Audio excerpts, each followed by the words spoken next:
El círculo de seguridad de la fiscal general fue reforzado luego de las amenazas en contra de Thelma Aldana.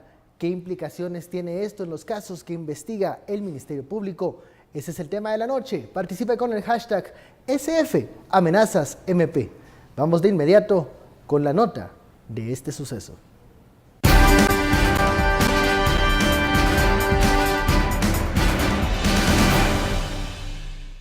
A través de los métodos especiales de investigación identificaron que la amenaza se maximizó y se les recomendó elevar el alerta. Siempre que se quiera hacer un atentado hay un seguimiento a la persona y hay pago. Y entonces los criminales, unos presionan para que se haga el atentado, otros se presionan a sí mismos para tener su pago. Aunque son difíciles de establecer su veracidad, el Ministerio Público identificó la existencia de una amenaza contra la jefa de esa institución. Hay una investigación abierta en ese caso y asegura que ese mismo método ha salvado la vida de miles de personas. Es la misma estructura que la vigila desde mayo y recibir información es difícil, afirmó. No es fácil, porque que le digan a uno, mire, están por entrar sicarios de Honduras para venirla a asesinar, que fue el primer mensaje que yo tuve, pues desde luego que afecta y desde luego que lo desestabiliza a uno. Pasado el momento crítico, debe sobreponerse y seguir adelante. El miedo no debe paralizar a ninguna persona y saber que hay un compromiso con el país y seguir adelante. El Ministerio de Gobernación es el encargado del esquema de seguridad en torno a la fiscal. En este sentido, la seguridad se ha mantenido siempre en un alto estándar y en este caso pues con una alerta especial básicamente por estas llamadas anónimas de amenazas. El presidente está enterado del peligro y este día aseguró que no fue discutido con la fiscal pese a que compartieron en 2 reuniones. Coincidimos con el señor comisionado Iván Velázquez y el señor procurador de los derechos humanos para esperar que se nos ingresara a la reunión y ahí compartí con ellos un poco más interioridades de esta alerta sobre la amenaza y desde luego pues, mostraron su preocupación. Hay medidas de la Corte Interamericana de Derechos Humanos que ordena al Estado de Guatemala garantizar la vida de la fiscal. Por una Guatemala en paz, Ana Lucía Morales, Daniel Ramírez y Marvin Pérez. Bienvenidos a Sin Filtro, noche de miércoles. La fiscal general Thelma Aldana advierte de amenazas contra su persona. Nuevamente lo hace. Recordemos que hace un tiempo también incluso publicó en su cuenta oficial de Facebook que se sentía temerosa por primera vez por la labor que realizaba en esta batalla en contra de la impunidad.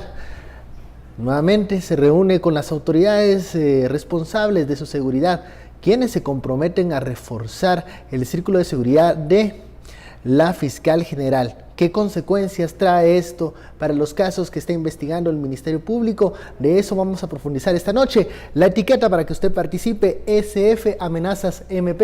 Damos la bienvenida a nuestros analistas, Philip Chicola y Estaro Zapeta. Muy buenas noches. Buenas noches.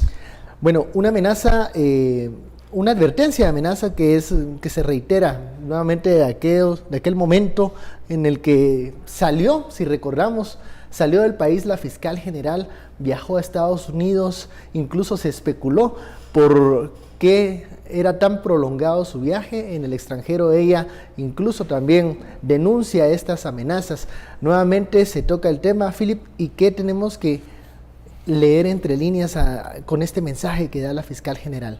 Bueno, buenas noches. Antes que nada, yo creo que lo importante aquí es solidarizarnos con la fiscal general.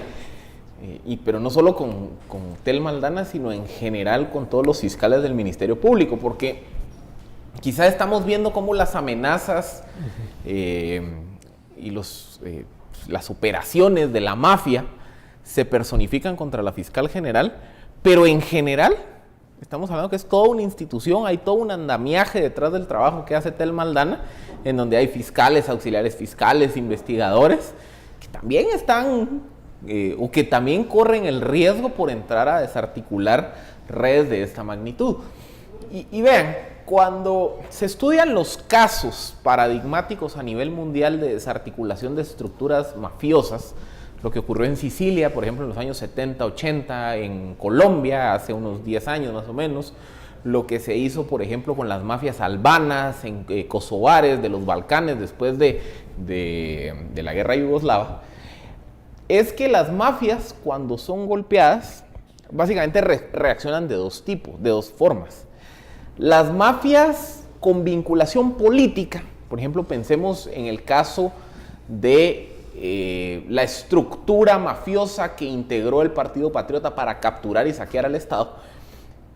Su reacción tiende a ser más en función de opinión pública, de campañas de desprestigio, de campañas de miedo. Blindarse para no ser investigados. Blindarse para no ser investigados, es decir, termina siendo más una contraofensiva a través de mecanismos políticos y de comunicación. ¿Por qué? Porque no podemos olvidar que una de estas mafias se convierte en partido político y gana las elecciones. Eso es decir, ya lo hemos tiene visto. Capacidad de actuar. Y eso lo hemos visto, por ejemplo, cuando vemos la ofensiva que han hecho los canales de la televisión abierta en contra de la fiscal general, del comisionado de la CICIG, cuando vemos también todos estos esfuerzos por querer desprestigiar a las cabezas de las instituciones, es decir, ahí es donde vemos una reacción más en el tono político, comunicacional de opinión pública. No una reacción violenta. Pero luego hay otro tipo de mafias, que ya son las mafias con poder de fuego. Y estas mafias, vean, mafias con poder de fuego que se ha desarticulado en el último año y medio, está la de los Mendoza, está la de Chico Dólar, porque recordemos que era una estructura de narco. Está la de Jorge Rizzo, el alcalde de San José de Puerto San José, que también es estructura el marco, Lorenzana. Y luego también en la línea, esto es un dato que creo que poco se ha repetido, hay varias escuchas de la línea donde a nivel de los vistas se habla de que no sé quién mató a no sé quién y demás. Entonces también, por lo menos a nivel operativo de la línea, hay poder de fuego. Hay poder de fuego. Estas estructuras con poder de fuego son entonces las que ya atentan contra la vida, la integridad de los no operadores solo la de justicia, fiscal, sino también los operadores de justicia. Este escenario que esperemos no se llegue a concretar de una reacción violenta, Estuardo, las autoridades responsables de la seguridad de los operadores de justicia deberían de tenerla muy en cuenta y tomarlo muy en serio. No solo a nivel de Ministerio de Gobernación, también el Consejo Nacional de Seguridad. O sea, esto abarca más allá de, digamos, las responsabilidades ministeriales de Rivas. Aquí es cuando nosotros entramos a ver la importancia que tiene un sistema de inteligencia fortalecido. Y si no vamos entendiendo por qué ese sistema de inteligencia es fundamental para que entonces no solo se pueda prevenir, sino también se pueda atacar a las mafias, ¿verdad? Y creo que no estamos, digamos, no hemos todavía entendido bien cuál debe ser la línea de aún la lucha contra la corrupción. La lucha contra la corrupción, uno de los grandes objetivos es precisamente la prevención, que no vuelva a ocurrir. Y creo que estamos llegando a un punto en el cual se está cruzando ahorita esa lucha contra la corrupción y todas las mafias que se han destapado, se han descubierto. Vienen más, vienen más. Y vienen más y más gruesas, ¿verdad? Y esas se van cruzando con mafias que no solamente tienen poder de fuego, sino también tienen un poder enorme en inteligencia, tienen recursos, pero sobre todo, digamos, que han tenido una distribución geopolítica y geoestratégica desde hace mucho tiempo atrás, aún antes que el sistema de investigación del MP estuviese fortalecido. Incluso son estructuras que no temen un desgaste directo de darse un atentado, digamos. Y aquí es donde yo creo que una de las sugerencias principales para la fiscal general, y estoy seguro que ya la han tomado en cuenta, es que sí se debe pedir ayuda internacional. Aquí sí necesitamos ayuda internacional. Aquí sí necesitamos la experiencia que se tiene en otros lugares. Philip mencionaba el caso de Sicilia o el caso, por ejemplo, de la mafia napolitana, ¿verdad? La Camorra, que Roberto Saviano, un gran periodista que precisamente está escondido porque hay una amenaza de muerte para él y además hay una recompensa por matarlo. Es un italiano que logró introducir las mafias y contar la historia de cómo operan, no solamente la italiana, la napolitana, sino las relaciones que tenía con Latinoamérica, con los rusos, con los chinos y con los japoneses. ¿verdad? Es importante que ahí tuvo que actuar conjuntos internacionales mucho más fuertes. Entonces, aquí yo creo que la primera opción va a ser siempre nuestra primera opción de defensa para personajes y para el trabajo que está haciendo la fiscal va a ser Estados Unidos. Y digamos, la capacidad de inteligencia que se tiene a partir de Estados Unidos. Y ninguna amenaza ni en ningún nivel, ¿verdad? Porque aquí lo sabemos porque es de la fiscal general, pero ¿qué pasa de los operadores de justicia en Petén, en los corredores de narcotráfico? Que por cierto, hablando de la Embajada de Estados Unidos, en la cuenta oficial de la Embajada hoy también se publicó un tuit de apoyo hacia el trabajo que realiza el Ministerio Público y también hacia la persona de la fiscal general. Vamos a la primera pausa de la noche con la etiqueta, ya sabes, esperamos sus comentarios, SF Amenazas MP. Volvemos.